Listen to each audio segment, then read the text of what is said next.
سلام، به جلسه دوم از طبیعت بیجان با رنگ روغن خوش اومدید. توی جلسه اول با کشیدن یه سیب سرخ و خوشگل حجم سازی و نور و سایه رو یاد گرفتیم. حالا بهتره که یه کمی وارد جزئیات بشیم. پس چی بهتر از کشیدن یه فنجون چای لیمو؟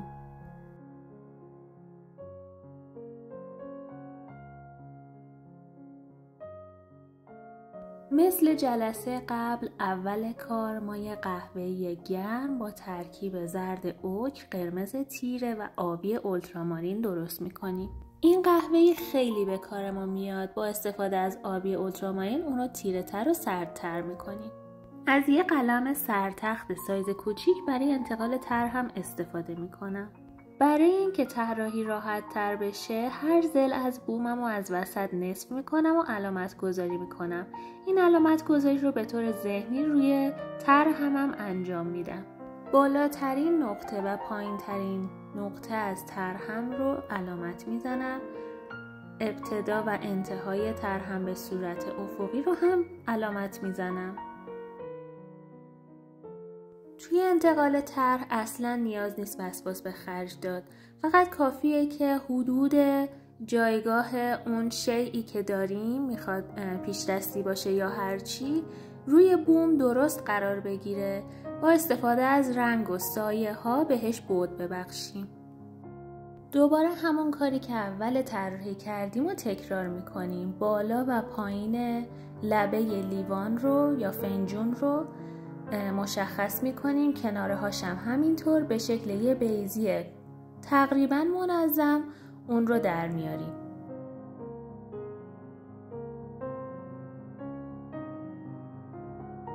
اصول طراحی کلاً نقطه گذاریه. وقتی که جای درست قرارگیری هر بخش از شیءمون مشخص میشه، طراحی کردنش هم آسون میشه.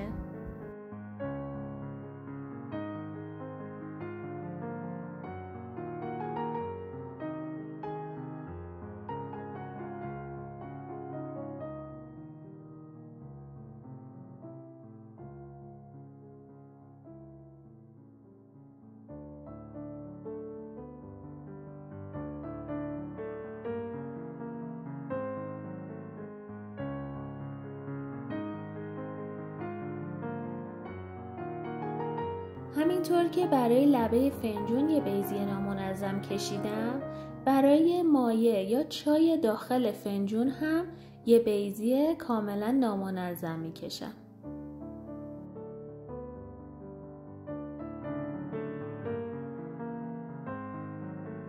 حالا وقت گذاشتن تیرگی ها با اون قهوه‌ای تیره‌ای بود که ساخته بودیم.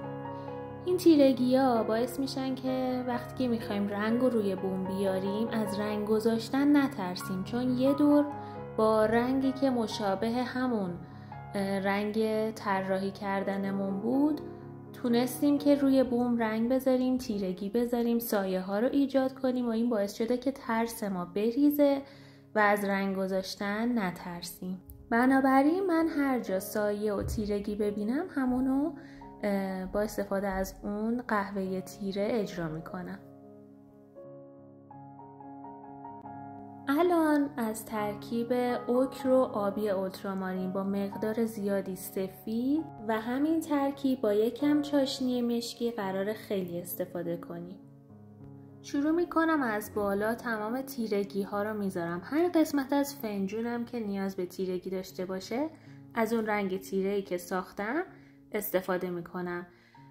فقط نکته‌ای که باید بهش دقت کرد اینه که توی لایه اول همیشه سعی کنید که از ضخامت رنگ کمتری استفاده کنید. رنگتون خیلی غلیظ و پرحجم نباشه که توی لایه‌های بعدی واسهتون دردسر ایجاد نکنه. چرا میگم دردسر؟ چون که ما الان داریم خیس در خیس کار میکنیم. پس موقع گذاشتن لایه دوم ممکنه رنگ لایه اول به خاطر غلظت زیادش با لایه دوم ترکیب بشه. اما اگه قرار باشه لایه ها خشک بشن، به نوبت کار بشن، پس هیچ اشکالی نداره که لایه اول ضخیم و رنگای غلیظی داشته باشه. برای گذاشتن رنگ روشن پیشنهاد میکنم یه راست به سمت رنگ روشن نرید. اونو اول با رنگ تیره‌ای که داشتید کمی ترکیب کنید، بعدش دیگه بدون ترس وارد روشنی بشید.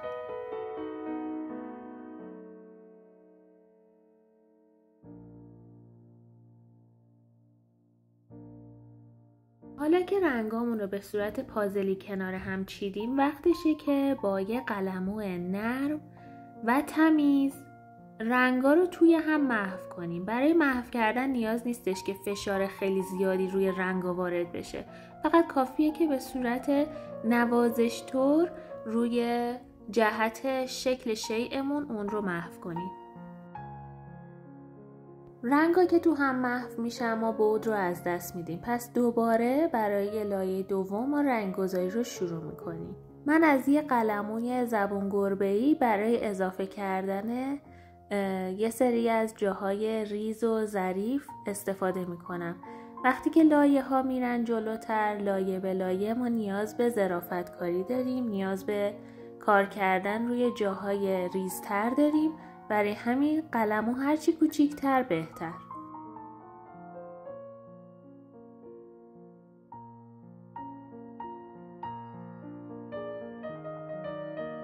هر جا که حس میکنم رنگ گذاریم تکمیله، وقت محو کردنه. برای اینکه محو کردن خیلی تمیز بشه از رنگ روشنی به تیرگی میرید، اما خب جاهایی که سایه هستش میتونید از رنگ تیره به روشنی برید. مدام قلمایی که باهاش محو میکنید رو با دستمال پاک کنید. اونجایی که سایه ها و نور ما هنوز اون حجم و بعد واقعی خودشونو ندارن، من دوباره برای لایه سوم رنگ گذاری میکنم. برای اینکه به بعد اصلی جسممون پی ببریم نیازه که وسط کار برگردیم به بک‌گراند. من همیشه همین کارو میکنم. کار سوژه اصلی من هنوز تمام نشده. هنوز قسمتی از نورا و سایه ها باقی موندن، اما خب برای اینکه بعد اصلیشون پیدا بشه بهتره که اول از تیرگی بک‌گراند شروع کنم تا طرح و سوژه من از بوم بزنه بیرون.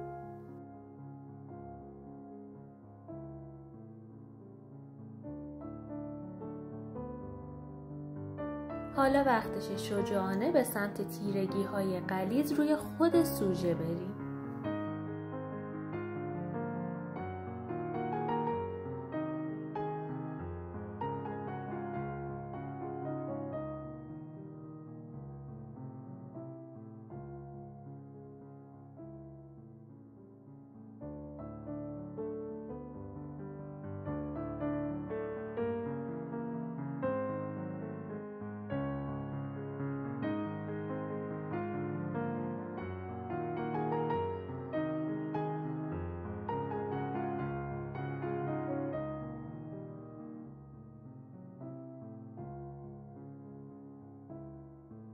با استفاده از زرد، قرمز و نقطه کوچیکی از آبی، یه نارنجی گرم که به تیرگی و رنگ اوک میزنه رو درست کردم برای چای داخل فنجون. با رنگ زرد، سفید نه، فقط با رنگ زرد اون رو روشن‌تر کردم تا حاله روشنیشو اجرا کنم. وقتی میزان آبی رو بیشتر میکنیم این رنگ تیره تر میشه، باعث میشه که سایه فنجون روی چای رو بتونیم خوب اجرا کنیم. توی هر مرحله از کار ممکنه که ما بعد هر بخشی از شیئمون رو از دست بدیم. برای مثال من الان نور و تیرگی رو احساس کردم که دارن خودشونو گم میکنن. با استفاده از رنگ سازی و رنگ سفید و مقداری زرد که به تناسب چای داخل فنجون من بیاد، رنگ‌گذاری رو دوباره اجرا کردم و محوشون کردم.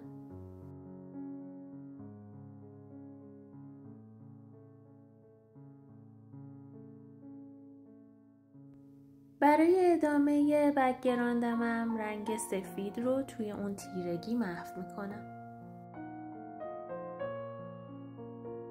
میرسیم به بخش مورد علاقه من. اینجا دیگه بدون هیچ ترسی باید هر روشنی و هر لکه سفیدی که باید قرار بگیره رو روی کار اجرا کنیم.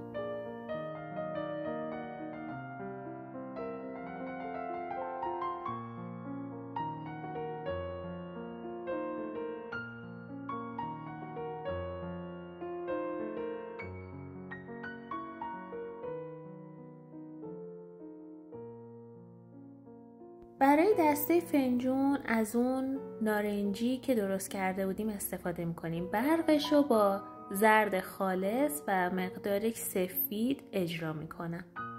هر جا نیاز به تیرگی داشت با استفاده از آبی اون رو تیره تر میکنم. هر جا نیاز به روشنی داشت با استفاده از زرد اون رو روشن و برقش رو با سفید اجرا میکنم.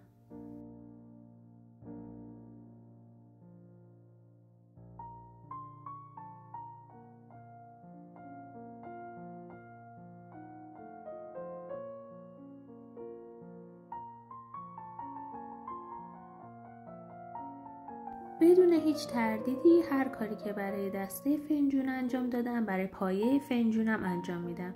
تیرگی، روشنی و نور تیزش دقیقاً همونطوریه.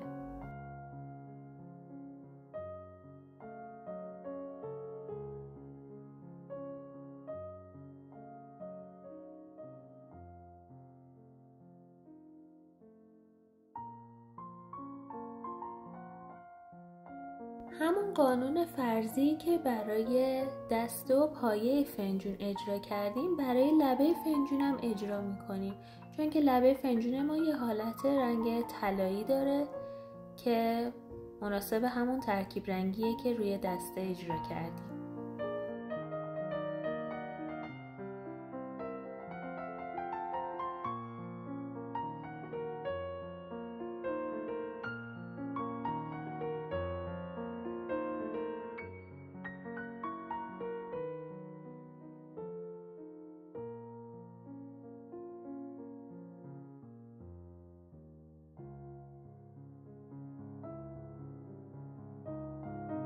امضای آخر کار ما همون لیمویه که هنوز رنگ نخورده باقی مونده. از ترکیب سبز و نارنجی و سفیدی که برای فنجون استفاده کرده بودم برای گذاشتن تیرگی و روشنی لیمو استفاده میکنم.